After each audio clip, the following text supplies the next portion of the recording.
In accordance with the requirements of the open meeting law, please be advised that this meeting is being broadcast at a later date over the Lunenburg Public Access Channel, and the link to the meeting is in the agenda. In addition to that, the link to the Public Access Facebook page is also in the agenda.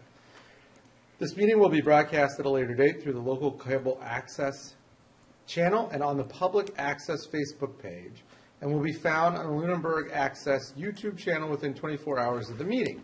This agenda lists all the topics which may be discussed at the meeting and are those reasonably anticipated by the chair. Votes may be taken as a result of these discussions.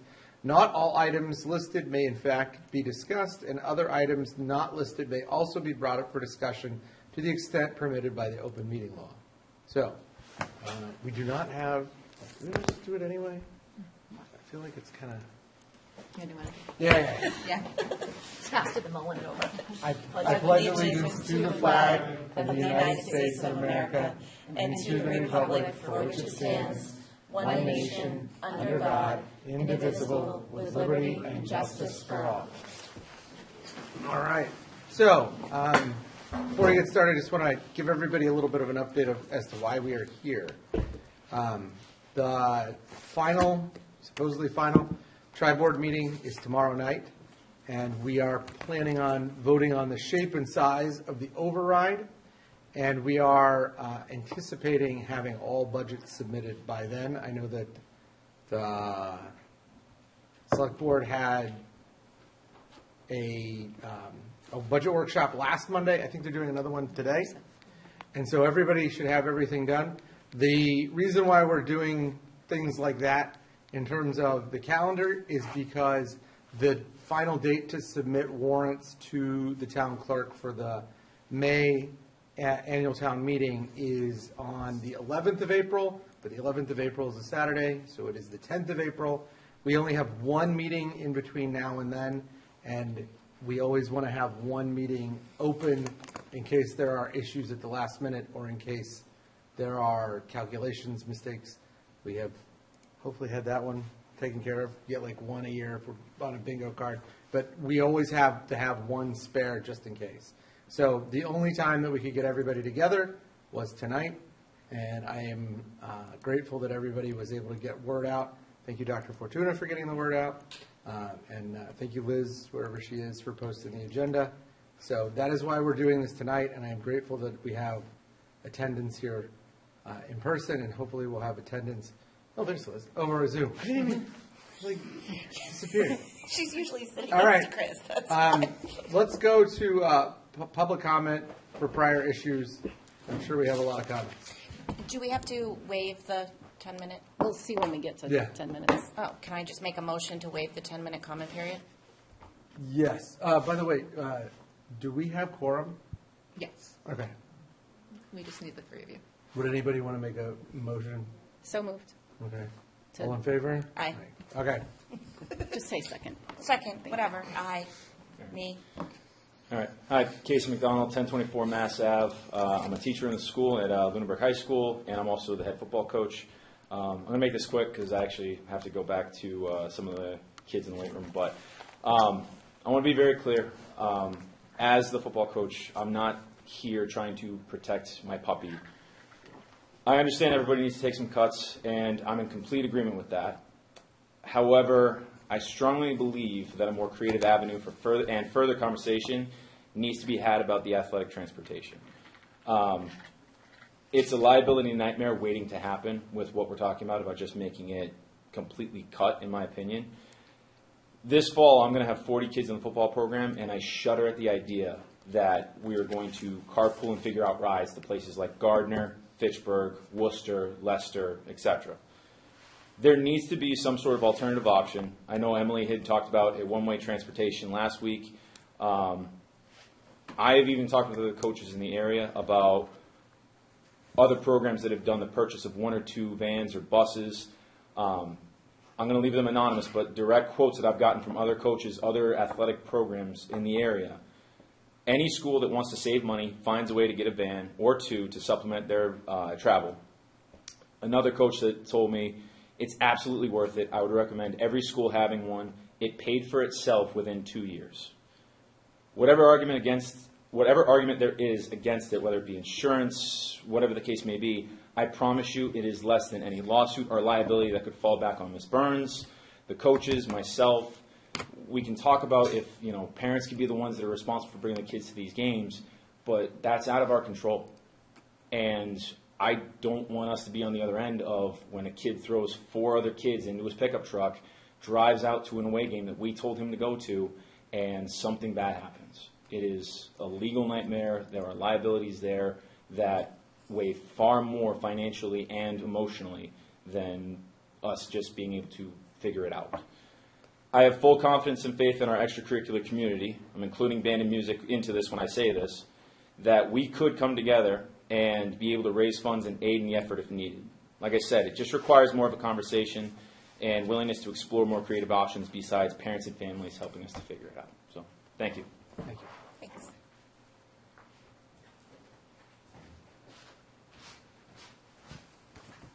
Hi, I'm Nathaniel Ailes. I'm a student athlete here at Lunenburg, and I just had a couple comments on the busing. All of us understand how expensive busing is, but cutting both sports and band transportation from our budget would unfairly limit student access to essential extracurricular activities that build teamwork, discipline, and school pride. Many students rely on school-provided transportation to participate, and without it, those who cannot drive or lack other options would be excluded, creating inequality among the student body. Athletics and music programs are not just extras, they contribute to students' physical health, creativity, and overall academic success. Removing transportation risks lower participation, weakening school culture, and taking away opportunities that help students grow beyond the classroom. Thank you. Thank you.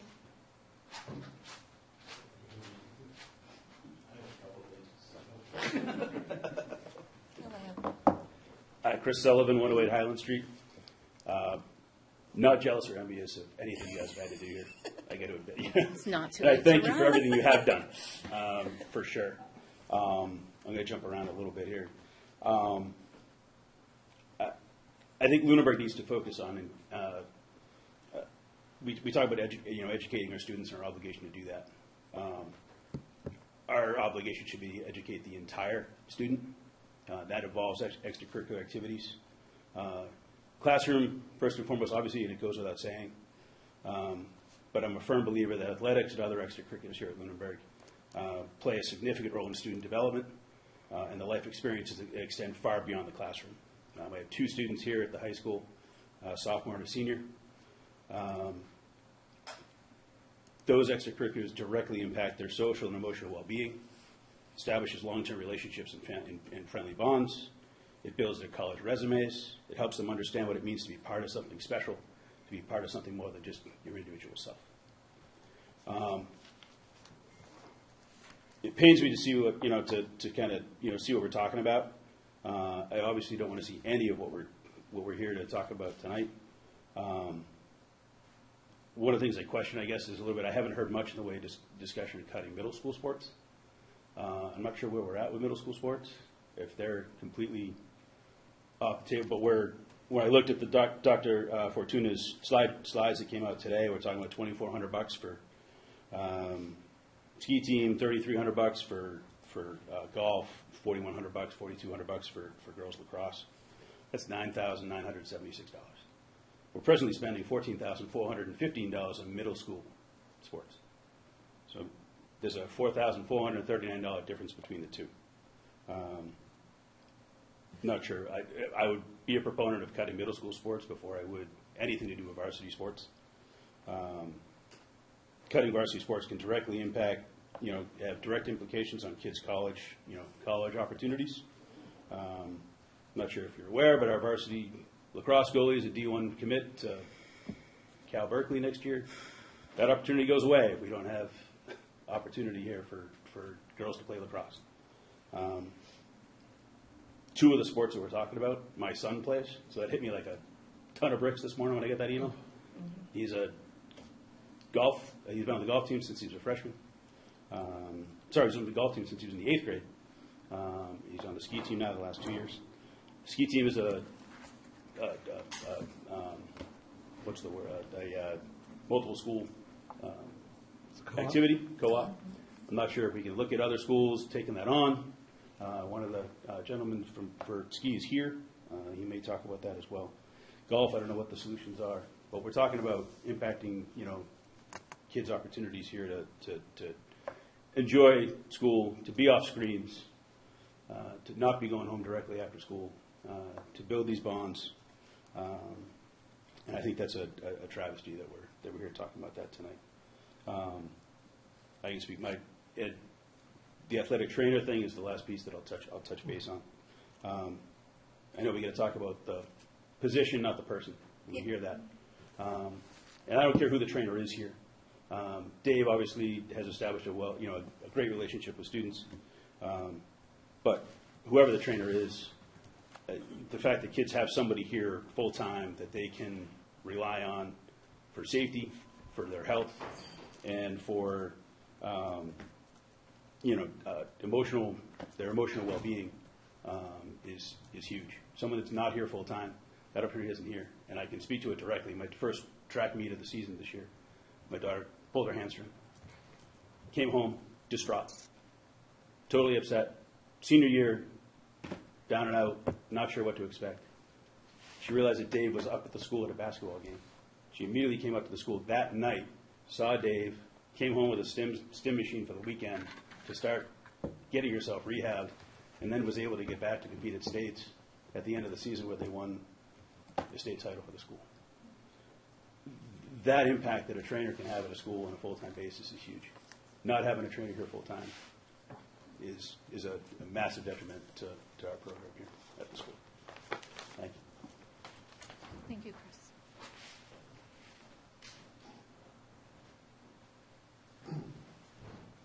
Good evening. Well, My name is Jim Broden. My wife works for the staff here. I've been involved with the ski team for over 20 years. I think the last time I spoke with you didn't start off so hot, but at the end of the night, you said I had the best idea. $2,200 or $2,400 for the ski team.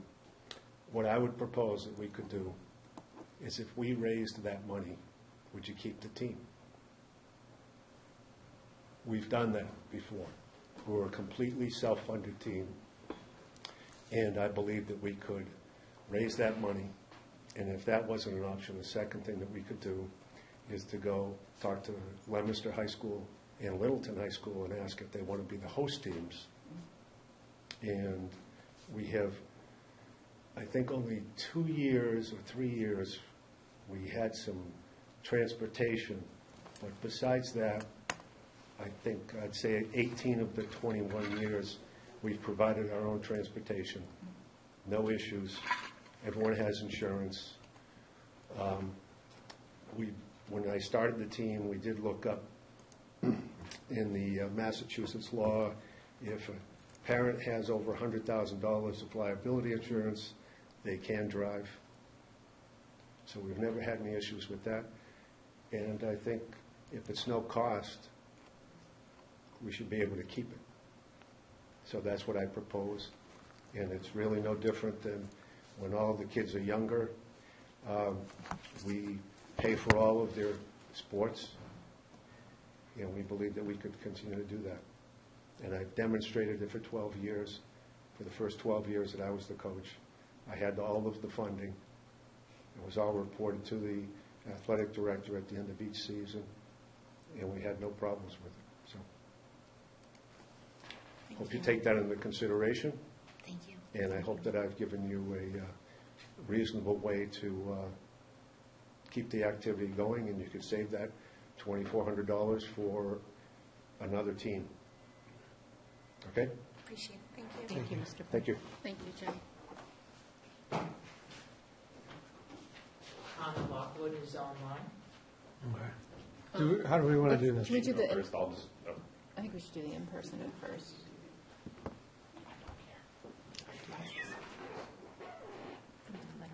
Let's go. Let's have Ms. Lockwood go first. Thank you. Go ahead. Can you guys hear me okay? Yeah. Yes. Thank you, Anna. Thank you. I just want to first thank Mr. Broden for his comments.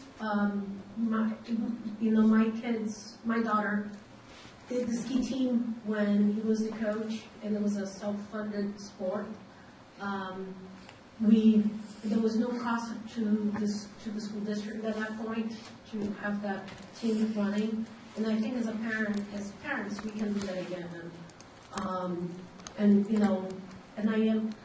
I am looking for ways to support the school department and continue, everything that's good about Lunenburg. I'd love to support any team, including the golf, which my son played as well. So I think, I made a comment earlier to a school committee member that, we get it's not that we don't want to support the sports. I think we need to be pragmatic about it. And, if the sports have less than X number of kids, the school department will not provide transportation might be a good rule to go by, so that we're really funding sports that maximize the most benefit to the most kids. And that's how the ski team did it at the time was, we were small, we had co-op, and we brought in our money, we supported the schools and the children.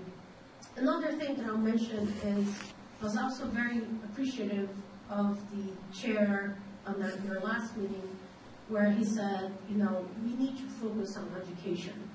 As hard as it is to admit to this, the outcome of any kid on their educational journey really has to do with socioeconomics. I think we need to focus on doing the basics and doing the basics very well during difficult times and provide good education for the children. And the extra curriculum and the extra stuff that benefits children, but not as many, I think we need to be frugal about it. So I do think I support the chair on his comments on focusing on education. And I hope everything can stay. I hope parents can step up, and gosh, I can step up too. But anyway, this is not easy. I don't envy you. Unfortunately, it seems to be a cycle that we go through every 10 years or so. But thank you for your work, and thank you. Thank you. Matt Snyder, 985 Flat Hill Road. Agree with and appreciate everything everybody said to date. I would argue that, unfortunately, education first doesn't go without saying, because I think that is one of the areas we cut the most, because we don't want to lose some of the extracurricular items and the things that make a potentially more well-rounded student. So I think it does need to be said over and over again that the education does have to come first, and we might need to make some difficult decisions in other areas. My kids happen to play sports. They're in the band. They're both very academically successful. We're going to be impacted no matter what we cut, right? It doesn't matter. So I'm not here to make a plea for special, my own self-interest or anything like that. I'm really not even here to make a plea to you folks. I know this is a difficult and challenging decision. It's really a plea to the town. We keep going through this. I know the previous speaker said we go through this every 10 years. We're going through this every year right now. It's not every 10 years, it's every year. And the problem is that we either don't ask for enough money when we go for an override, or we wait too long to ask for money when we go for an override. And so we make these death by 1,000 paper cut type moves. We dwindle away what our school system offers, and then eventually we pass a Band-Aid fix that solves that year, and the next year we're making the same conversation. Maybe override gets us a couple years, but it's rare in my time in town that we're passing an override that significantly carries the town to the next. We need to help change the mindset in town that if we're demonstrating a financial burden and a financial need, we need to fund that financial burden and financial need, or we're going to lose programming. And that you can't have all the programming you want without funding it. There's no way around it. So we're watching a slow fade turn into a rapid fade of services.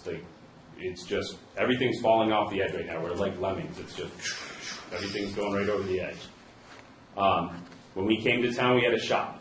shop program. We had all kinds of things. We built a brand new school and didn't have a shop because we had to cut the shop. We now can't have a shop because we don't have a space to put it. The band has been under threat every year. Our son has played in a band of like 6 kids, right? We're finally seeing that return. Some of that was COVID. A lot of that was funding. A lot of that was cuts in the lower levels.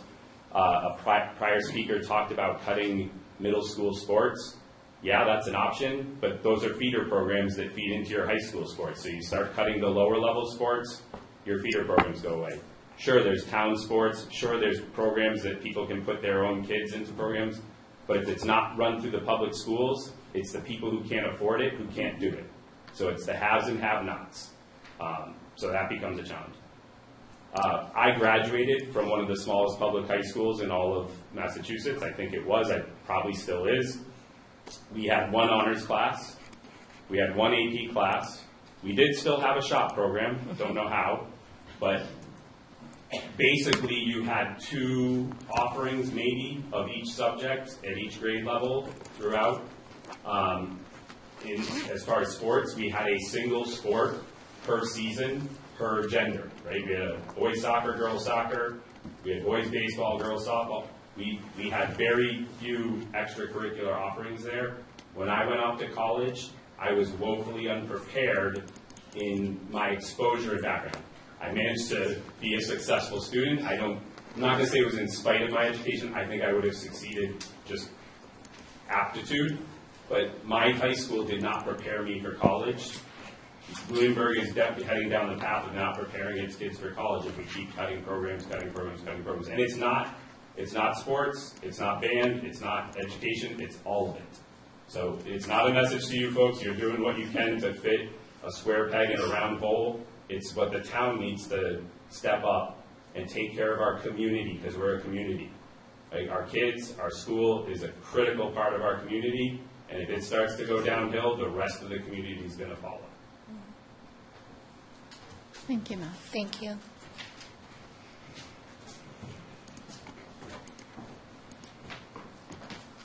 Carol Woods, 165 Gilchrist Street. I'm normally up there, and trust me, I fully agree. There are many times I probably wouldn't have come to school if it wasn't for my extracurricular activities. I hate when I get a doctor's appointment that's scheduled the same day I have jazz band, because then I'm not allowed to go to jazz band. But I would like to justify what I said the other day, too, about education coming first and why I made the comment up there about, hey, why are we cutting teachers when we aren't cutting athletic transportation? I work at a summer camp. For our kids from pre-K to first grade, our ratio is 1 to 7. And I mean, mind you, we're being paid minimum wage and are hardly trained, but still, 1 of us to 7 of them. The idea of it being 1 of us to 30 of them, I don't know how anyone could do that. It's hard enough as it is. I don't see how a primary school teacher can manage a classroom of 30 kids on their own, especially when some of those kids have special needs, can't learn the same way as the other students, and yet will get our football team to Martha's Vineyard. It doesn't make sense, and no one likes to come up here and advocate for the loss of extracurricular activities. It affects me too. I've done sports, not here in a while, but I have done sports through Lunenburg. You can't run successful sports programs when your lowest level of students aren't being educated. How is your first grader ever going to be able to play a sport if they can hardly spell their name? Which is what we're looking at when your first grade students are shoved 30 in a room. So I would just like to justify what I said before for those who were like, why would she say that? Because I did get a few questions in school about why I would suggest cutting athletic transportation. But Thank you. Thank you, Karen.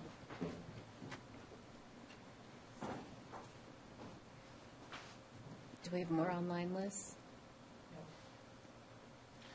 Can I, I'm at, Now there is. oh, Laura Barushian. Hi, good evening. Hello. Somebody else had their hand up too, so thank you so much. Laura Barushian, 389 Multis Road. I was at the marathon meeting on Wednesday night and saddened to see that today's presentation had even more cuts than were being discussed on Wednesday. And I think it's just a testament to the fact that to make a balanced budget, it has to come from somewhere. I want to remind the public and all of the parents and the last 117 people that are on this Zoom right now. I don't know how many in the room, but May 2nd is town meeting day, and May 16th is voting day. 117 votes puts through an override that avoids these cuts. Parents and taxpayers, a balanced budget is a 1-year fix. We will be back in this room and back on the Zoom this time next year, and there won't be an athletic transportation. There won't be a music transportation to cut. There won't be a .2 music teacher for 5th grade. There'll be all academic cuts. There'll be the support services for the special needs kids. There'll be teachers. The cuts will be even more drastic. And this will just be we are in a vicious circle over and over again. We have to do something to stop this. And 117 voices, plus those in the room, and those that we can talk to, and your neighbors, and your your family. That's what needs to happen. We can avoid this. There's one thing that we can control. There's one thing that we can do in a world where we can't, is to make your voice heard and to stop this from happening and stop, I will say, the Board School Committee from having to put this forward. They have to put this forward. But this is up to us. I will also say, as president of the Music Aiders, we have our biggest 6th grade band right now because the 5th grade band last year, I think I'm going to get this right, Mr. Ballister will correct me if I don't, but I think it was 90% of the kids that started 5th grade band last year finished 5th grade band. And that's what's got our biggest band program now. And the Music Aiders will stick out. We will step in where we need to. We've already communicated that to the school committee. We will fill the gap if we have to fill the gap. But we will be asking our parents to fund that. We will be asking for financial support to do that. But I just remind folks, this is in our control. May 2nd, you have to be at town meeting. And May 16th, you have to be voting. Thank you. Thank you. Thank you, Laura. We got feedback, and I have asked if I could share them. These are 2 letters that were emails or letters that were sent to me from one was from the 1st grade team, one was from the 2nd grade team. I wanted to go through and highlight some of those issues. I feel like these are public comments. Yep. Dear members of the Lunenburg School Committee, the 1st grade team is writing to express serious concern about the proposed change from 5 1st grade classrooms of approximately 23 students each to 4 classrooms of 30 students or more each. We want to begin by acknowledging and appreciating the difficult decisions you are facing and working within what we understand to be an extremely challenging and at times seemingly impossible budget. We recognize the care and thought that goes into balancing financial constraints with the needs of students, staff, and the broader community, and we are grateful for your continued commitment to our schools. At the same time, we feel strongly that this proposed change will have a significant impact on our youngest learners. 1st grade is a foundational year for literacy development. It is during this critical period that our students not only learn to read, but build their foundation for future learning and shape their entire academic trajectory. Increasing class sizes to 30 students significantly limits a teacher's ability to provide the instruction that early literacy demands. In smaller classes, we can more effectively deliver mandatory curriculum, identify gaps, and tailor instruction to meet diverse needs. With 30 students, that level of attention becomes extremely difficult, if not impossible. As classroom teachers with little to no support already, we feel confident that our struggling learners will not receive the individualized instruction and intervention they deserve and require. This poses tremendous long-term academic consequences. Research has consistently shown that early grade size matters most, Investing in smaller classes in first grade is not simply beneficial, it is essential. We are deeply concerned about changing the class size, particularly as the number and intensity of student behavior challenges continues to increase each year. We are already supporting students with a wide range of social, emotional, and behavioral needs, often without staffing or resources for us to do so effectively. Many of our young students are arriving in our classroom needing support in managing big emotions, dealing with trauma, following rules and routines, and maintaining focus. Addressing these needs takes substantial time and often disrupts instruction, reducing learning opportunities for all students. While larger class sizes may seem like a practical response to budget or staffing challenges, they often lead to unintended consequences for teacher morale, effectiveness, and retention. As class sizes grow without additional support, we have less capacity to provide individualized instruction and are forced to focus on more classroom management than meaningful learning. This shift will increase stress, make student needs harder to meet, and will lead to burnout, frustration, and a diminished sense of effectiveness in our classrooms. We respectfully urge the committee to carefully reconsider this proposal and prioritize maintaining small class sizes in first grade, smaller class sizes in first grade. Supporting our youngest learners at this critical stage is one of the most important investments we can make in their future. Thank you for your time, your service, and your consideration. Sincerely, Krista Palma, Jacqueline Favreau, Kara Slattery, Patricia Kill-Cummings, and Michael Quartermarsh. And that was the first grade, second grade. This is from Nicole Benvenu on behalf of the second grade team. They have all co-signed. Dear Mr. Scullenbrady, Ms. Brzozowski, Ms. Gilman, and Mrs. Young, we are sending this to you today as a team of professional educators with a collective 71 years of teaching and practical experience at the Lunenburg Primary School to express both our unwavering commitment to what is best for our second grade students and also our concern for those students due to potential staffing changes in the coming year. To begin, we want to thank you for taking the time to hear our concerns and for your advocacy on our schools and students, for your advocacy of our schools and students during this challenging fiscal time. We are aware of and understand the budget constraints all too well, as we have been experiencing this difficult environment for some time. We appreciate the difficult situation you face, balancing priorities and resources. We would like to emphasize and make you aware that any staff cuts resulting in class sizes of 30 or more students at the primary level will lessen our ability to educate students of Lunenburg effectively. The result of this student-to-teacher ratio will negatively impact our students, their safety, and their academic, social, and emotional progress. Currently, the struggles we are facing in our classroom include substantial and growing number of students with social and emotional dysregulation, major unsafe physical and verbal behaviors, and a lack of staff to support these ever-increasing needs. The current staffing shortage has already made it very challenging to adequately meet academic, social, emotional, and behavioral needs of students at the primary school. Staffing reductions would only make that situation worse.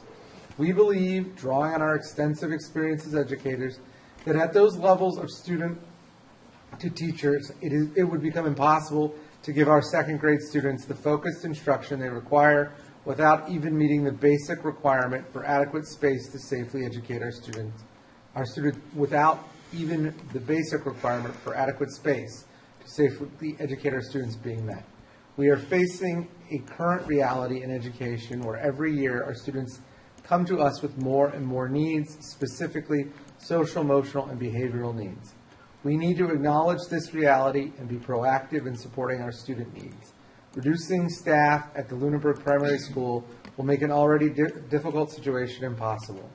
Our school is staffed by dedicated, experienced, and compassionate educators who consistently go above and beyond to ensure our students receive the support they need. We all agree our students deserve a robust and effective public education. We need and appreciate your support and advocacy in order to continue to deliver what our students need to be successful. For all of these reasons, we are asking you not to cut classroom educator positions at the primary school. We have one more critical area of concern. Given the significant challenges we are facing in our school year, our assistant principal has been vital in supporting us. He consistently goes above and beyond to support staff and students. Our school would be less safe and less functional without a full-time assistant principal. Please also consider not cutting this full-time essential position. Our Lunenburg Primary School mission statement states, our mission, we prepare our students for lifelong learning and responsible community membership. Our vision, the Lunenburg Primary School is a child-centered school devoted to providing high-quality early childhood education for all students. We're a community of teachers, students, and parents working together to create a safe and respectful learning environment. Our current knowledge of child development guides the school's beliefs and practices and provides the foundation for student learning. Please help us and advocate for what our students deserve in order to learn at the Lunenburg Primary School and help us live up to our mission statement. Respectfully, Nicole Bienvenu, Michelle Bourgeois, Brittany Gibbons, Julie Hudson, Sarah Kenny, Laura, Refugeri, thank you, and Karen Curley. Whew. Phone a friend on that one. All right. Can I just say, I want to thank our educators for their thoughtful comments and feedback. And the whole team sent that. Yes. Yeah, For both the first grade and the both second first grade team, teachers. Felt the need, because I know it's difficult sometimes for teachers to feel like they can speak up given the politics of everything, but I really appreciate them doing that. Can I do a public comment? Sure. Public comments from the committee? First of all, everything that people said tonight, thank you. You also need to be saying it to the select board, and the tri-board meeting is tomorrow night. It needs to be said there too. Because we know. We know that these cuts are painful. There's nothing that doesn't hurt. So send emails to people, advocate outside of just here, please. This is good too, and I love when our students come and talk as well. I think that's says something nice about Lunenburg. This weekend, I did what I think many of you also have been doing. I spun out a little. I'm a school committee member, but I'm also a mom, and I need my kids to get a decent education. I went to open houses. I looked at the rich towns that I can't afford to live to, the ones with that I can't afford to move to, the ones with the really nice, fancy schools. And then I talked to people, to the teacher from Boxborough and Groton and people in Westford and Chelmsford, and a lot of really nice towns, Arlington, a lot of very expensive places to live with very good schools. And the good news and the bad news, it's not just Lunenburg. It's like this everywhere. This is a statewide issue. It is horrifying as a school committee member to see it coming and know that it's about to crash down on Massachusetts, and to see the state legislature doing very, very little. This is awful. It's like screaming avalanche and nobody's listening. Homeowners, taxpayers across the state are bearing the increasing burden of education without the state helping. Massachusetts is failing its students. Lunenburg is unfortunately uniquely poised to be closer to the edge of this cliff. We are too rich for state aid. We're too poor to fund this entirely ourselves. We're too small to be a gateway city. We're too big to be rural. It's really hard. We are a very fiscally responsible community that keeps a close eye on our budgets. The schools have been running very lean for a long time. I've been saying it for 3 years. It has not stopped being true. What we're seeing is the result of the leanness. I don't think it's so much that it comes in cycles, is that the economy comes in cycles, but by the time it gets to the next cycle, we haven't built up from where we were before. And now, it's every year. What we're seeing is the result of the leanness. I'm watching what other districts are cutting first, and as they hit this fiscal wall, and it's usually things that Lunenburg either never had or trimmed years and years ago. We're cutting to the bone now because that's all that's left. The awful truth is it's a state issue, but we do not have time to wait for the state to fix it. I don't know if they ever will. We have to do for ourselves and take care of our own. But the good news is that doing for ourselves is a very Lunenburg thing to do. We are a community. We dig in and help our neighbor. So I need everybody listening to step in and help. An override is not a casual undertaking. It is not something that I want to be asking for year after year. It is a hard sell to ask people to pay more. We all have kids, so it makes sense to parents sometimes when you say, pay a little bit more for your kid's education. But it is a hard sell to ask people without kids in the system who don't have much money to also dig a little deeper. Part of why I like Lunenburg so much is our economic diversity, but that also comes with a responsibility to maintain a town that's affordable. But this is necessary. This is what it's going to take to avoid the cuts we're talking about tonight, the cuts we talked about last week, and to give our schools what they need. Not more than they need, not extra, but enough to properly educate the kids of Lunenburg. I think we're up to the challenge. The history of this town is rooted in self-reliance and community connections. I've seen how we respond to disasters. I've seen how we've responded when our neighbor's house catches on fire or people need help. That's what we do. The state is not going to come fix this year. I don't think they're going to fix it anytime soon. We are a tiny demographic compared to the cities, but we have to do this. I'm not going to do it. The three of us are not able. It can't be just us. So this is the time, if you are upset about the cuts, if you are upset about the future of Lunenburg schools, this is the time that you have to put in the effort and make a positive change in this community. So May 2nd, town meeting, you have to go. Do not expect other people to go. Don't go and then be frustrated when it didn't pass, because that is your fault. That's on you. Don't wait for someone else to do the work for you. You have to go to town meeting May 2nd, and then you have to vote May 16th, which is the town election. Override has to pass at town meeting, and then it has to pass at the town election. So May 2nd and May 16th, they're Saturdays. You've got to put them in your calendar, and you have to go. And also, we need someone to run for school committee. It's really fun. That's a lie. But we have 2 people running for 3 seats. There are other boards and committees in town that have empty seats. No one is running for them. There are boards and committees. Right now, I don't think there's a single contested election where the citizens of Lunenburg get an option in who to vote for. That doesn't make for a good democracy. Thursday is your last day to pull papers to get on the ballot. You need to collect 50 signatures and hand it in by Saturday. It's not impossible. You can email. We'll help you figure it out. Mm-hmm. If you are sitting here frustrated because you have the answers and we're not seeing them, then you need to step up and run, please. And we need to work together on this override. This is going to be a team effort. Thank you. Mandy Gilman. I just want to say 2 years ago, I did a lot of screaming and yelling of this previous version of this board. Lots and lots of people told me that we could not pass an override in this town, and we did. We passed $1 million override. We won by over 90 votes. And we can do it. But that means that every single person listening to this call needs to bring someone with them, because we can win with 800 votes. And that's all I'm saying. So we can get there. And I do not accept that this is what our kids deserve. I just won't accept it. So I just hope each person listening understands how little I'm sleeping, how little I think Dr. Fortuna is sleeping, how little we are all, how much we care about this. And that's it. But we can do this. And I don't want to hear people saying we can't do it.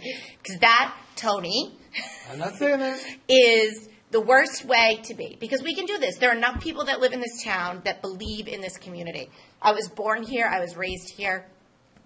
I love this place. Okay, let's go on to what we have to do.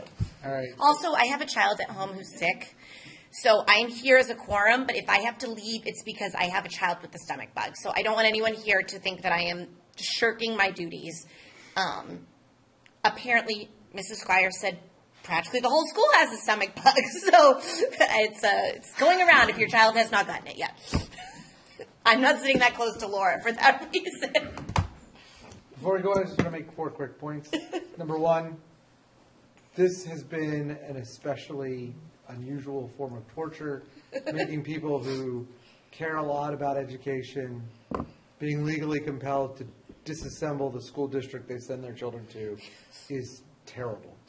The balanced budget that we put forward on Wednesday and the revised balanced budget that we put forward tonight are mandated by the town charter. This is not something that anyone would choose to do or want to do. We met with the booster parents for athletics. We're going to meet with the booster parents for other extracurricular activities. Our hope is that the only time we talk about this balanced budget is when we are obligated to, and that's it. It reminds me of the process of watching my grandfather die. My dad's dad, he was named Meyer. He was born in Italy, and he came here when he was a young man, and he had very serious diabetes. And I lived in Ohio, and they lived in Pittsburgh, Pennsylvania, and we would visit, every 3 months. And each time I would go, I would see him getting sicker and sicker. I would see, a toe get taken by the doctor, and then a foot, and it just kept getting worse and worse and worse. And I think that what we need to understand is that there is a point of no return for the school district, and we are rapidly approaching the point of no return. It is a mathematical certainty at a certain point that this will not continue to work. Because funding from the state government is largely premised on the number of students, if we have a reason for some students to leave, that would reduce funding, and then that would in turn cause more students to leave. We need to be very careful as a community to avoid the death spiral, and we are very close to being at that point. Yes. Second thing I want to say is the removal of fire. I thought it was a negative. I still think that it was not great, but Anna Lockwood called me on Sunday, and she gave me a pep talk. I am really grateful for the pep talk. Her pitch was this: a smaller override is more likely to pass. And I think that she is right. Anna is a unique person. I've never met anybody like her. I'm very glad that I can call her my friend, and I'm very glad that on a Sunday afternoon, when it should not be snowing, she can call and tell me, look at this differently, you may have been wrong. And I think she was right. The second thing is, as we sit here and talk about all the things that we would have to cut under a balanced budget, I am reminded of what our last great president said when people were booing. He said, don't boo, vote. So if we're complaining, go vote. If we are advocating to the school committee, go vote. If you need somebody to sponsor you to speak at town meeting, I will make sure that happens. But anybody who is agitated needs to be motivated. And the final thing is, we have got to stop the process of doing this year in and year out. We need to engage in true long-term planning. That was the way I was sold the tri-board meeting. Unfortunately, for a whole host of reasons, we didn't get to the point where we were engaging in long-term planning because the crises in front of us became too big. But we do need to go back to that model. I think the idea of bringing back things like vocational programs to the school, even if it means that we'd have to disentangle ourselves from Monty Tech, that is something that has real long-term value. I think that looking at how we utilize school property has real long-term value. I think that, one of the things that we could try to do is find other places where there is synergy, such as if we have an athletic trainer, could that person also provide some sort of basic calisthenic services at Eagle House? All of these things are things that we need to do, and we need to do not just from February until May, but we need to do them all the time, year-round, and we need to have long-term planning. I look at when we go to Fitchburg for track meets, they took out a huge amount of money and a huge amount of effort, and they got the solar canopy built for their parking lots. We need to start thinking about things like that. All of those things, all of those little things planned out over 10 years will work. And then the reason I know that is because when I started my law firm, I had a very nice job at a boutique firm, and I decided that I was going to do it by myself with one of my very good friends. And we planned, and we saved, and we went without a salary for almost a year to make it work. If I can do that, and I am not a great financial wizard, I know that we as a town can make this happen. We need to engage in long-term planning and stop crisis management. It is not a crisis if it happens every year. It's just what is expected. So we've got to do better.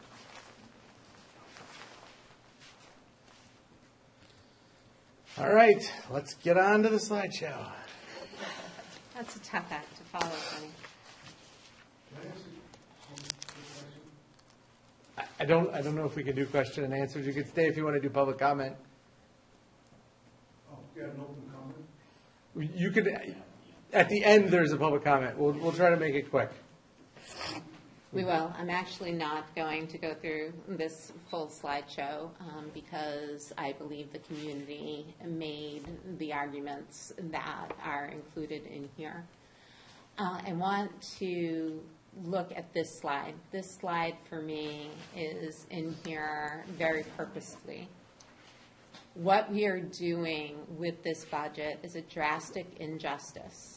There is a human cost to every budget cut, and not just the budget cuts that we're making in the schools. The town is also making budget cuts.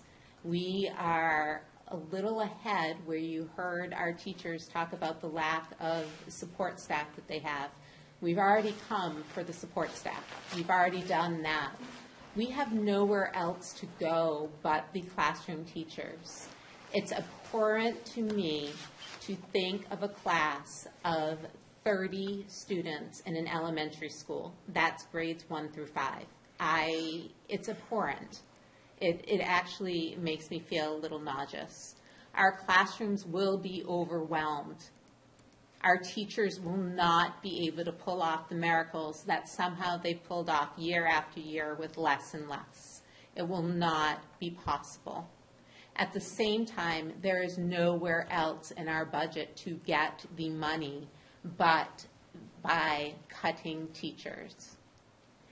Our inaccessible extracurriculars. We are losing opportunity and engagement for our students in this budget. We know it. Our fear is students going to other districts because we can't provide them what they want or need here. Mr. Sullivan, I heard about your family and an administrator meeting this morning and realized we were hitting all the sports that your children play. And that really struck me. That struck me as that's just the example from one family. One family.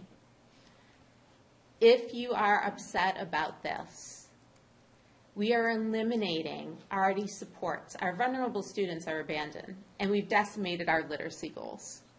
It means unattainable futures for our students. We will see scores continue to plummet. It won't be 47% of a class that's reading below grade level. It'll be 80% of a class that's reading below grade level. And through no fault of our magnificent teachers, but because of the deck of cards we're handing them. Our meeting legal service requirements, we are really right now looking at compliance over care. There are certain things that we have to do for compliance, and we'll talk about those in the slideshow that I hope you all received. The trade-off we are making is meeting legal minimums at the expense of student success and well-being. That's the trade-off we're making. The town is also making trade-offs. Pay attention to what is happening with the town budget. Not being able to staff ambulances, having to close the police station at 3 p.m. Those are not things that are healthy for our community. And yet, I know we're better than this. I believe in this community. I looked at a house here this weekend. I want to be part of this community, but we also need to realize that things need to change. There are some necessary additions to our budget, even as in the face of all of these cuts. We need an English language teacher for the district. It's critical for bridging the academic gaps that our students have. It unlocks academic success for our non-native speakers. And really the reason that this is here is because it ensures strict compliance with state and federal mandates, mitigating legal risk. That's why this is here. if I am being totally honest, it's not that I don't believe in it. I believe that we need this position desperately. We have 71 students. We have 2 teachers spread across 4 schools, 3 campuses. But this is here. This is one of the positions we are adding because we're doing compliance over care. That is the level that we are at right now. The assistant business manager. You all experienced the budget last year. This is not adding another position to central office. This is rearranging our deck chairs and providing an increase for a person that would take on increased responsibilities. This is not us adding to our administrative layer at all. Last year, people are well aware that we gave $500,000 back to the town that we had on our books. That can never happen again. We can never be that irresponsible with the gift that the town is giving us. And this is a step to ensure that that doesn't happen. We have hired a very competent and capable business manager, Mr. McNamara, who is my right hand. But Mr. McNamara needs help. He cannot continue to do this alone. When I reach out to him at 6 o'clock on a Sunday night, he answers me immediately. That's not healthy. That's not healthy for him. So we need to get him some support. The other position we're looking to restore is the assistant principal at primary in Turkey Hill. This would actually mean a return to a full-time assistant principal at primary and a full-time principal at assistant principal at Turkey Hill. If we are raising our class sizes to 28 to 30 without enough support staff, and we know that our students are coming with behavioral and social emotional needs that are interrupting the learning of other students as well as interrupting their own learning, it would be irresponsible of us to not have this position. We need to have a full-time assistant principal. This was after a lot of thought and consideration by the leadership team that this is the position that we needed to restore from the cuts that you saw last week. Yeah, Dr. Fortuna, I hate to interrupt you, but I had a few questions about this, so can we just make sure? So last week, one of the proposals was to cut the assistant principal position between the primary and the elementary, and we would go forward with one. Last week, if anyone watched that epic meeting, the school committee went back to Dr. Fortuna and said, we would like you to reconsider a few things. And then this is the leadership team's re-suggestion. So if you looked at the paperwork that she sent out, it's a little bit, she and I talked about this. It's a little confusing because it says we cut this position and now we're restoring it. But that was due to the feedback we got last week and the feedback the leadership team got last week. Another position that somehow fell off its slide, unless I skipped it, is a special education teacher for the primary school. The numbers that we're seeing of students that are on individualized educational plans are increasing dramatically at the primary school. We will Zoom sound. Did Sorry. Zoom die? I just got 3 text messages.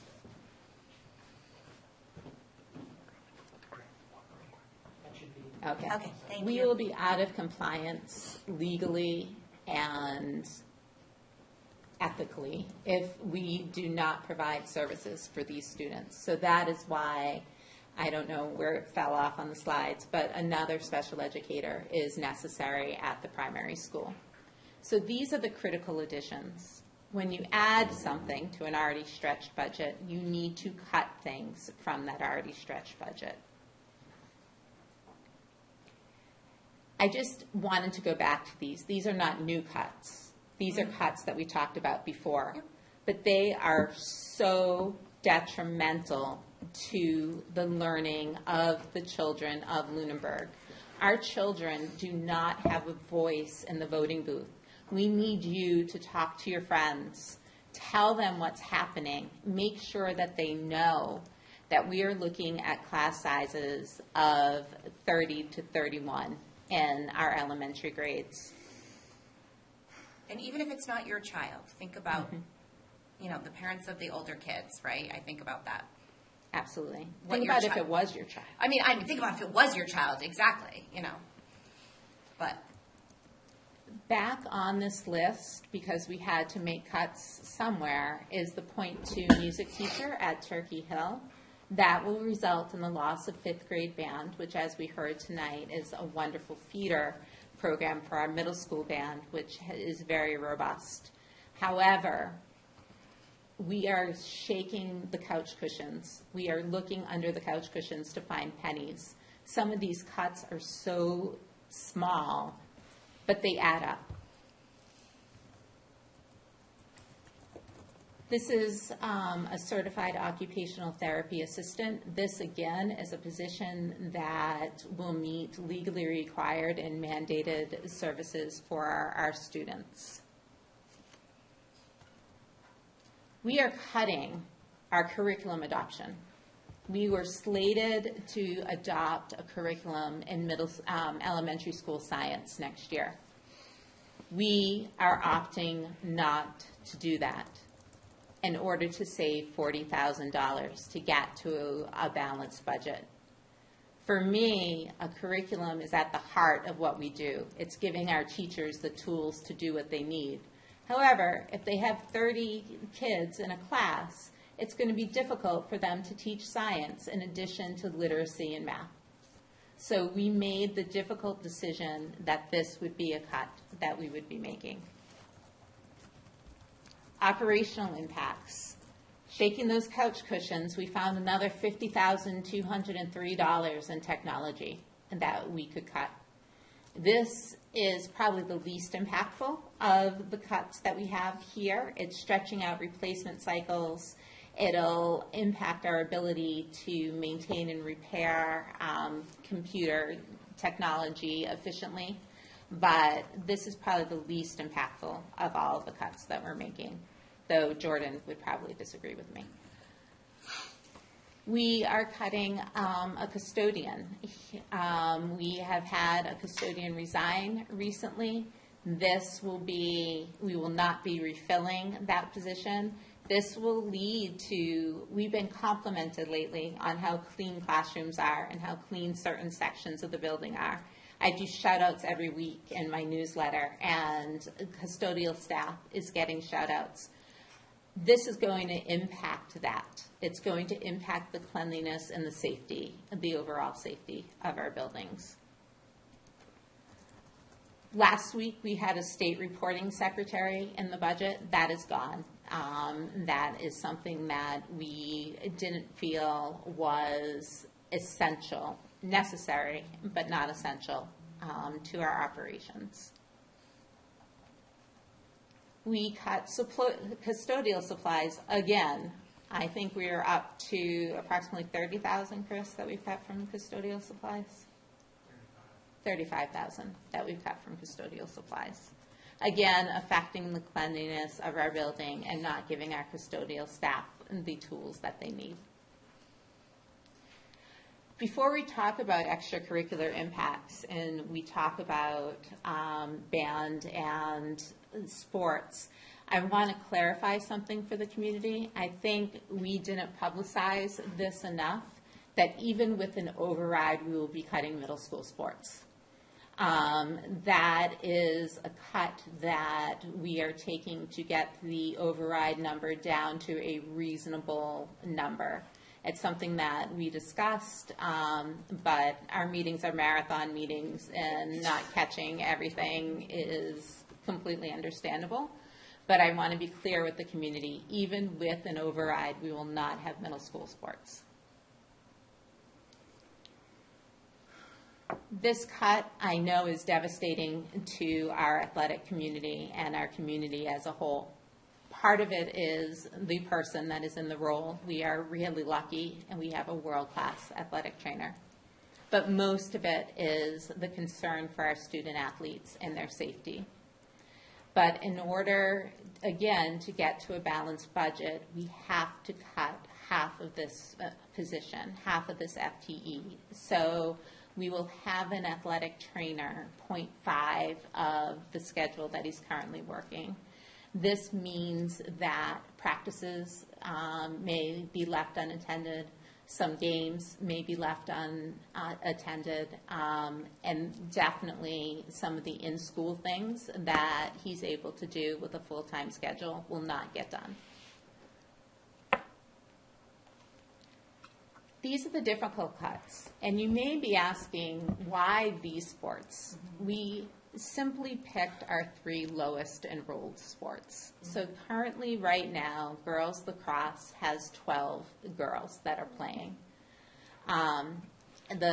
This is just the cost for the coach is $4,170. That is coming out of our general fund under the athletic coaches line. Boys golf has 15 students enrolled in currently, and again, it's the same thing with lacrosse. It's one of our 3 lowest enrolled sports. Everyone's passionate about the ski team. I saw how fiercely people advocated for this last year. We currently only have 4 Lunenburg skiers on the team. And so this is the salary line item for that. The school committee, under your direction, you really wanted to see some savings and an athletic transportation cut. This is all of our athletic transportation. This will sever access for students, especially our low-income families. It's going to shift the financial and logistical burden onto parents, and it's going to create liability and chaos in scheduling. In your folders, you have, I forwarded you an email from our attorney regarding the liability piece, which Mr. Broden knows very well, the amount of insurance that a parent needs to have in order to be able to do this. Parents would have to sign a waiver for every competition in order for this to work. Band transportation. In full transparency, I didn't feel that it was okay to limit transportation for our student athletes and not do the same for our band students. And in order to get that balanced budget, we needed this $5,000.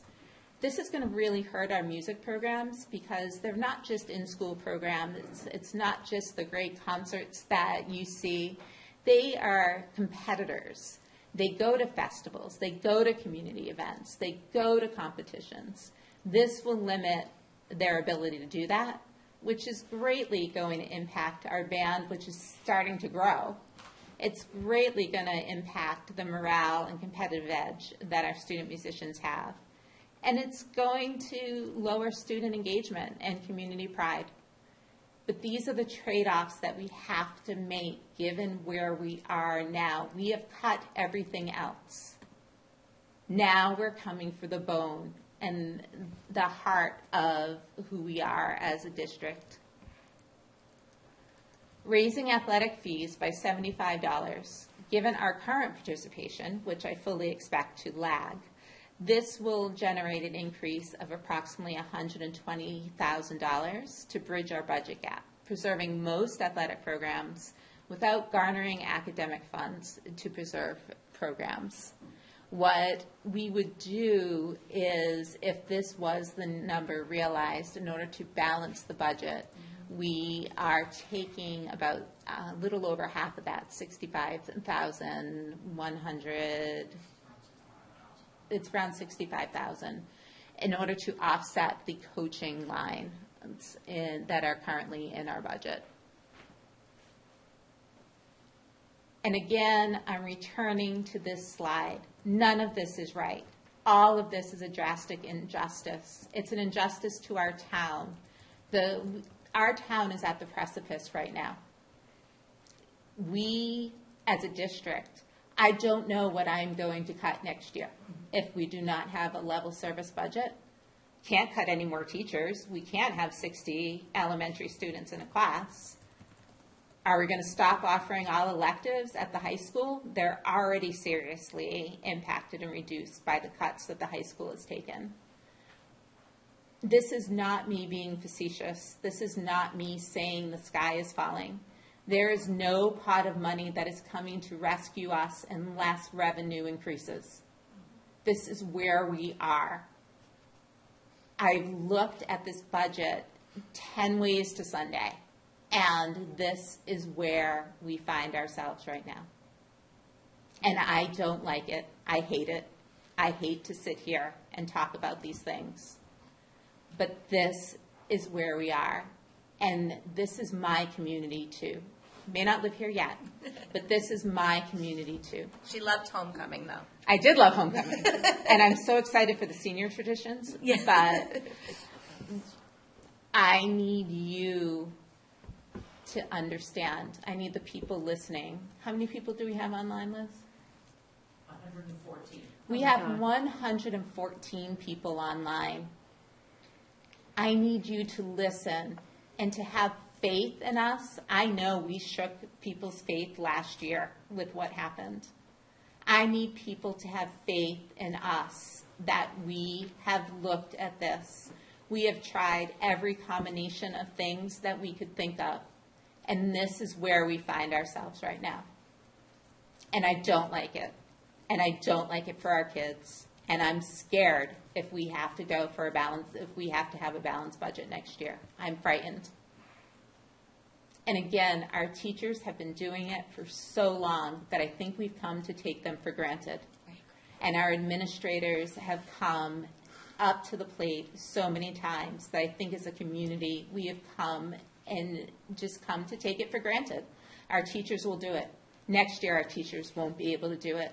It's impossible. It's a Herculean task that we're asking of anybody. So that is my budget presentation for this evening. Thank you. You're welcome. Thank you.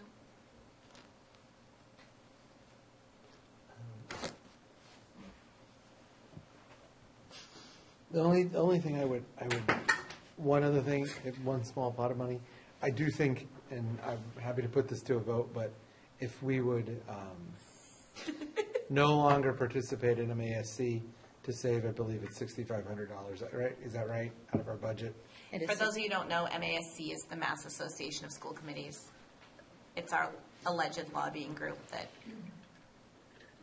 I don't know, we're not a huge fan of, aren't doing anything to help us. I feel like if everybody's taking a haircut, then that has to include the school board. Yeah, sure. I'll make a motion to not pay MASC their $6,500 this year. Did we already pay?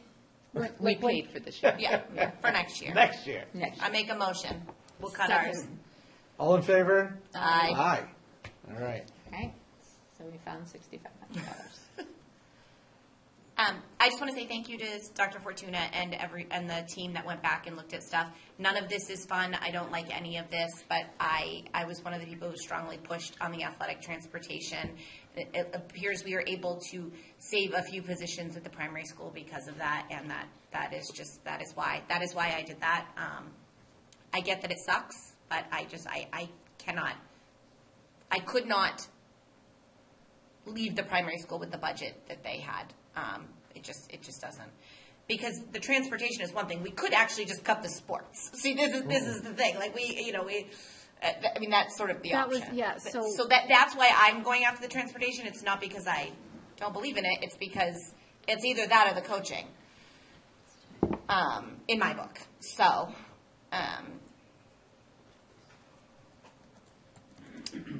are we going to accept this budget? Are we do? I mean, we can. I mean, I'm ready to accept it if we might have more public comment as well. Can we, Afterwards. did we talk about the world language part of it? We did not. We should let the public know about the world language should. part, yeah. So In the, what we're calling the core budget, there is a world. The override number that we are requesting the select board put on the override Correct. number. And that is the number that the school committee has supported, and we've gotten preliminary okays from the select board, but is going to be decided tomorrow. Correct. Thank you, Mandy. Sorry. Nope, that's okay. There's a lot of people listening that probably have not heard any of this before, so That they is true. should understand. There is a world language teacher for the middle school, high school, that is in that budget. If we do not get that budget, it's going to mean changes to the 8th grade delivery of world language. We are not exactly sure what that's going to look like because we're in unprecedented times and the high school team is working on ways to minimize harm, but harm will be done. We could be phasing out Latin by restricting the Latin option for students in grade 8. We could, by restricting the Latin offerings, our current Latin teacher will be able to pick up maybe a section of Spanish. We are looking at classes of 30-31 at multi-levels. Again, we're looking at classes of 30-31 of multi-levels at our elementary school. And at the high school. And at the high school as well. We are looking at perhaps we will have to do an enrollment cap for the number of students that can enroll in Spanish, and we won't be able to meet the needs of every student that's requested So Spanish. they have to take French? Yeah. And then, in order to accommodate all this, there will be staffing and section constraints. The 8th grade may need to adopt one more section of the high school schedule in order for all of this to work and to gel together. We haven't, like I said, settled on a final model, but we want the community to be aware of this is what we're facing without the override budget and the addition of a world language teacher to the high school. So to be clear, if we go for the override, the core budget would be our tier 1. So if we get tier 1, would we, that would include? I don't know how the town is going to label the tiers. Yeah, so I okay. don't If we wanna- get the higher So if of we the get tier. the lower, if we get the higher tier. Yes, No, the lower tier. Yeah, because core budget is lower. lower than our full restoration Right. budget. No, But the I've core started bud- to think of that. Yes, the core budget is our lowest override number that we are committing to the town. So when it says cuts from core budget, the world language has been cut from the core budget. To get down to the, To get down to balance the budget. balanced budget. So it's in the core budget. It was cut from the core budget Oh. to get to the balanced budget. Okay. Good, okay, I'm sorry, I wasn't, no, it's fine. So You're a number person. okay, the French thing threw me. It did, I saw your face. the core budget is the budget we are requesting with the override. Correct. Tomorrow night, there may be some discussion for those in the public of another number, which is a higher number. Tiered overrides. The select board feels strong, well, I don't want to speak for the select board, but there's been some discussion that they may want to offer 2 options to the voters of override amounts. The school committee has committed to our lowest number. We are going for an override, which is $1.6 million. It's actually under that now. It's a like little under that? 1.52. Okay. It's very close. Yes. So, what? Yeah, it's 1.6. Yeah. Yeah, we want 1.6. That's why we have her. Yes, 1.6. The other number may be higher. It would be higher, in our opinion, as a school committee. I think we voted on that, if we go for a second tier. Yes. The reason being, I've gotten a lot of questions from folks, is this a 1-year fix, right? The school committee has been very clear that we did not want the override number just to fill the exact hole of this current year. We are going to the polls. We are motivating people to vote.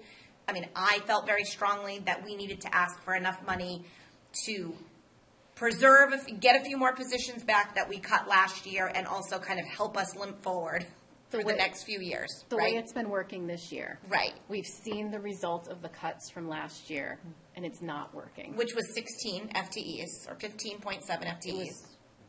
Okay. Yeah. Which was, I think, 22 positions. It's not working. We need some of that back. the superintendent, in conjunction with the principals, they worked very hard to identify what the basic core, we need to put these back because this isn't working this year. And if it's not working this year, with more cuts, it's not going to work next year. Okay, so cuts from core budget is to get us to balanced. Additional cuts to balanced, what are we cutting that from? On the table? Those are current positions. Okay, so that's from now. We would cut that to get down to balanced. Okay. And Including this other stuff. Additional proposed cuts, what are we cutting that from? From, that is to get the green. The red is to get us to the green, right? Correct. Okay. That was, I like the color there. Okay. I hate this. I think that we talk about the things that kids need in school to get them in the door, to make them passionate or at least willing to go to school, the things that matter, cutting. Okay. To me, things like the world languages is the sign of we've fallen really far. We're not able to give our kids what we need. This is just, I can't believe I have to vote For this budget. for this budget. It hurts. I know you people came, and I know people are upset about things. Every single one of these hurts. Every single one of these affects our students. Okay, so now that I get that, I think, did we just vote on it? Yes. Are we all muted again? I just got a text. Yes, I muted everyone. Oh. Sorry. I know that's not easy, Liz. Are we unmuted now? Hold on. Unmute. All right. Just have to cut that first. And I wanted, No, it's fine. again, No, it's with better people quick than- going above and beyond, Liz is not getting paid for being here tonight and doing this. She is doing this because she's Liz. And we have so many people like Liz. Well, no, we don't have anybody else quite like Liz. But we have so many people that go above and beyond. And I just wanted to publicly thank Liz for doing We this. told you that when you got Yep. hired, right? You did. Liz was. Your respect of Liz was a big reason why. Okay, so we can make a motion to accept this budget that's terrible and the chairman once referred to as the shoot your favorite Don't puppy say this. budget. Don't say this. I get so much trouble. I don't want to do that again. But, Wow. I mean, it is. I I don't think make a there's motion anything to that accept people it. haven't spoken up for. I would second the motion. Now you gotta say all in favor. All in favor? Aye. Aye. Yeah. What's the opposite if we accept this with gratitude? The donations. I said I wasn't gonna swear tonight. Okay. So this budget only happens if there is no override. And that depends on you and everybody else watching this, showing up to vote.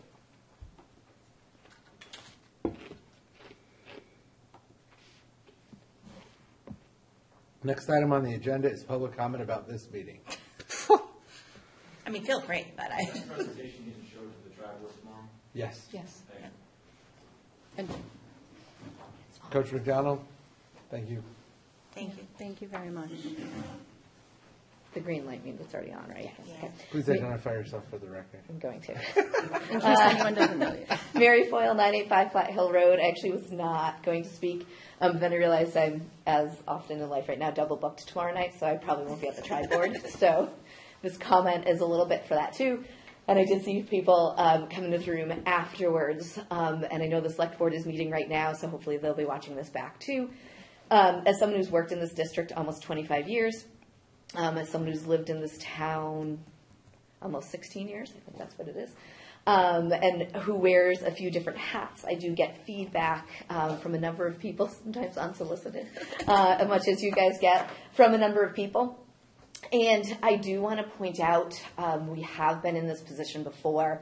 I think data probably shows statewide that when we went through our first cuts in 2008 that some of us lived through, I think we didn't get back to 2008 numbers till COVID hit. because there was COVID money in there. So education is often first to be cut and one of the last to come back. But I will also say, speaking generally just about public funds in general, I have students in the school system. I represent teachers across the school system.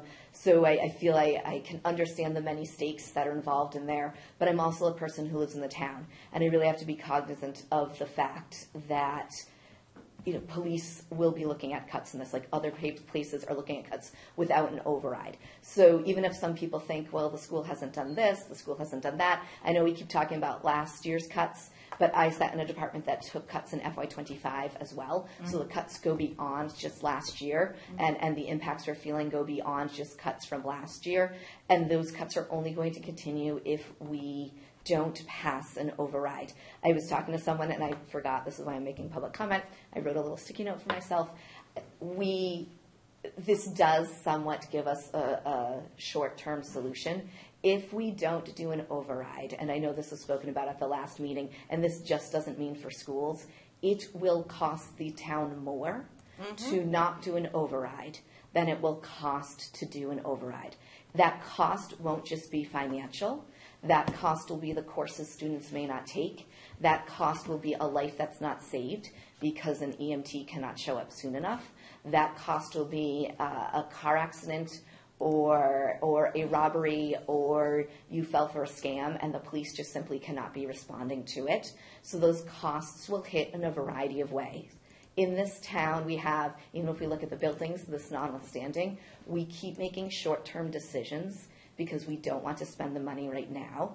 But I think we can come up with a laundry list. I know Mr. Scullenbrini, you said one the other night with the air conditioning in the other building. I think we can come up with a laundry list of times we try to save money across the town and you end up paying for it far more down the road. So I would encourage people that are on the fence, come give me your unsolicited comments. I will say things back as well, like I'll put myself out there, but I will guarantee you if the override does not go through, it will cost the town more. Thank you. Thank you, Mary. Thank you.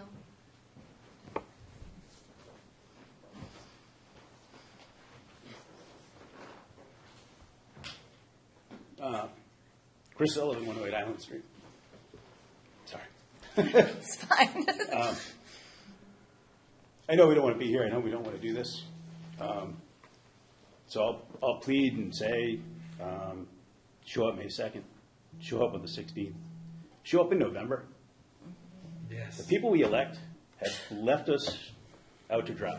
Yes. And yet, continually, year after year in this state, we show up and we elect the same damn people again and again. And this is the impact. I get where you have to be and the decisions you have to make. The low numbers is one, I guess, point of logic. If this goes through as it is, the golf team, just to point it out, they're the Midwatch C League champs the last 2 years. Yeah. So we're, yes, small program, but historically lately, Pretty good. successful program for the school. I speak because of what I like. When I come to these meetings and I speak, I'm speaking solely based on my personal experience with my kids. I can't begin to understand, what other families might need to deal with their kids and in their classrooms and so forth. I can speak to what we've dealt with in this town. We've had great teachers. We've had amazing aides in our classrooms.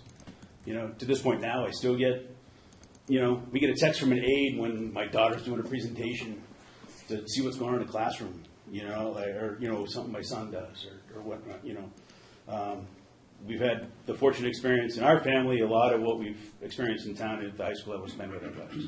So that's where I speak to. We've had amazing coaches, and yes, we've had an amazing trainer. And I can personally say his impact. That means my daughter's going to school next year to be a trainer. Sorry, that's far beyond sitting on a bench, getting STEM therapy. That's like I toured college with her this summer with no idea what she wanted to do. or at least not much of an idea. And we got through the fall, and she got into the fall and continued to work with Dave through soccer, and then and made some decisions with where she wanted to go academically. And now she's accepted into master's programs to become an athletic trainer. That's the impact that things can have at this school. So people need to show up. Now, May, and November. Thank you, Chris. Thank you.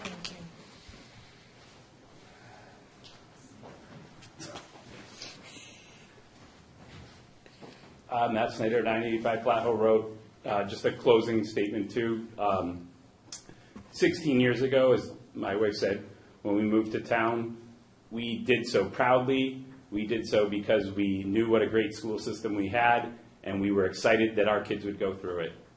Today, the only reason I would recommend that somebody move to town for our school is because of the staff we have, not for what we offer, not for how the town supports the schools, not for how we're funding the schools. So unless we get our act together, I'm going to tell people not to come to Lunenburg for the schools because we're failing the town with how we're funding our schools. So 16 years, totally different perspective. Our son, it's too late. He's a senior next year. Our daughter, maybe we'll make different decisions. Thank you. Thank you.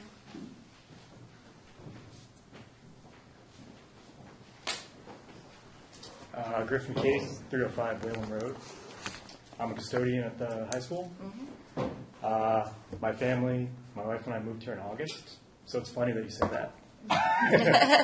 Because I grew up in Brooklyn, New York, and my wife grew up in New Hampshire, two very different places.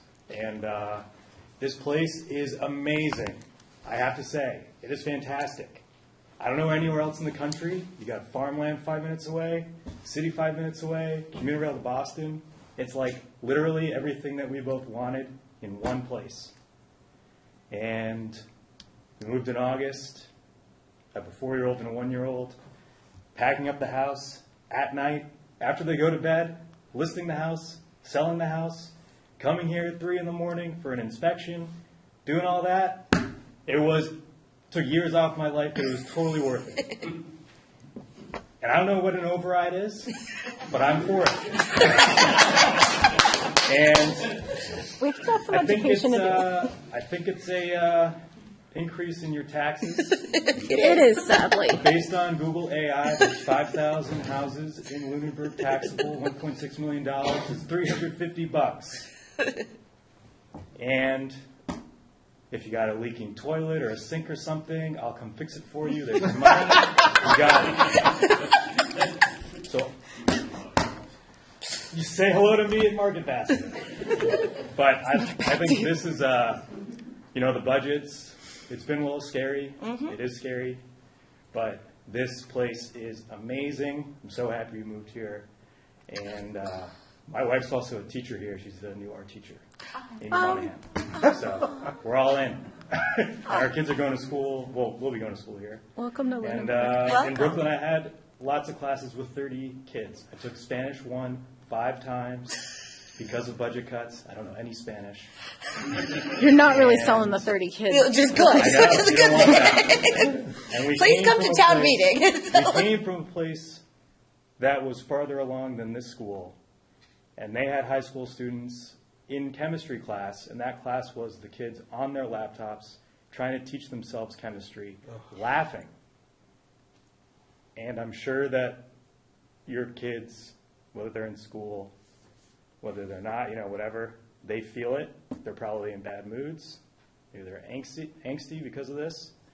And maybe you don't have kids, but I've met more people here of every generation. They've all been so helpful and welcoming. So I think that whether you have kids in school or not, you can vote for the override. Thank you. Thank you. Thank you. Your hand on the knees.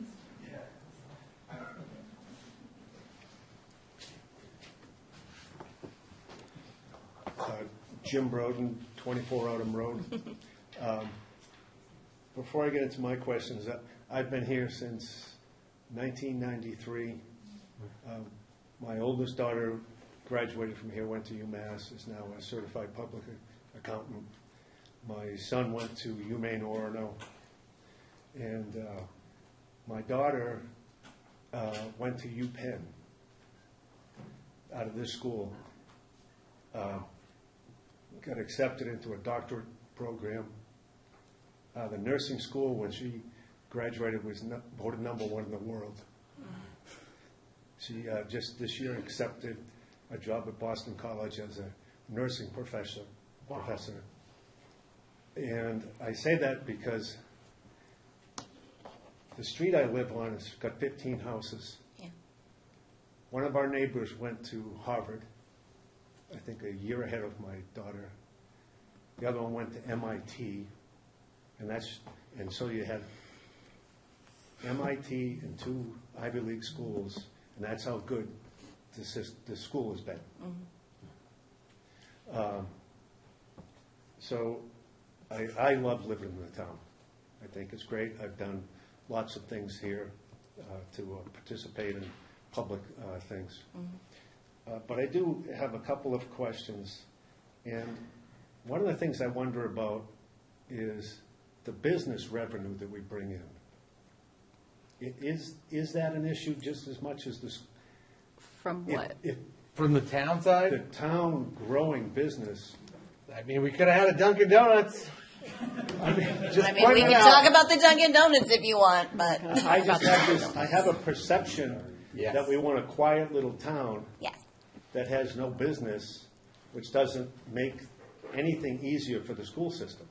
That is I would 100% agree with you. Okay. That there's 3 ways communities like ours bring in more money. Number 1, for property taxes, we can only go up 2.5% every year. Right. Number 2, state revenue. Number 3, business taxes and growth, right? So it's definitely an issue. The override, where was that guy who was just up here before me? Back to work. He said, was he joking when he said $350? I think We that- don't have an amount yet Because we don't know because the- there's going to be a town side too. So, Okay. but if it's our part would Yeah. roughly be that. We're going to have there's going to be a calculator. The town manager is going to put a calculator to calculate it once we know the amount, but we don't know the amount yet because we know what we're asking, but we don't know what the town Do you is. think it would be less than 5%? So if it's $3 million total, which I don't know that it's going to be, but Yeah. the schools have asked for 1.6. Okay. If we go $3 million total for the average household in Lunenburg, it'll be about $600 a year. Okay. A little over $600 a year. Less than $2 a day. Yeah. Yeah. Okay. If the override has to come and it's implemented, the plan that you suggested, this gets down to my ski team. If we came up with, we already offered that we don't need any money. If we come up with a plan that we can still function as a team with our other 2 co-op towns, can we submit something to say we would like to continue to operate? Yes. Okay. Thank you. Thank you very much.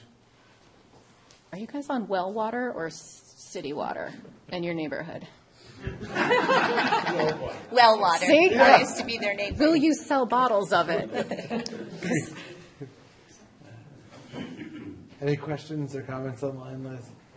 Not that I'm seeing, no. All right. You want to give people a second to, Sure. just sometimes. All right, that's fine. Thank you, everybody. Thank you, Principal Squire. Yeah. Thank you, Principal Santry. Yes, thank you. Principal Yvonne was online. Principal Oh, Yvonne. and thank you, Principal. And thank you Yvonne. to our staff, because even this past year, as difficult as it has been, you guys make a good team, and your focus is always on our students, and I really appreciate that. I really appreciate our staff. I appreciate everyone. I'm afraid to start naming off positions Yeah. because I don't want to forget one, but just, I think our strength is our people. So thank you. Oh. Yeah. Oh, they did. Thank All you. right. And I'm, yeah. Thank you. So, motion to adjourn? Anybody want to make a motion to adjourn? Yeah, I'll make. Motion to adjourn. Yeah, I'll second. All right. All in favor? Aye. Aye. At 7:39, We are adjourned.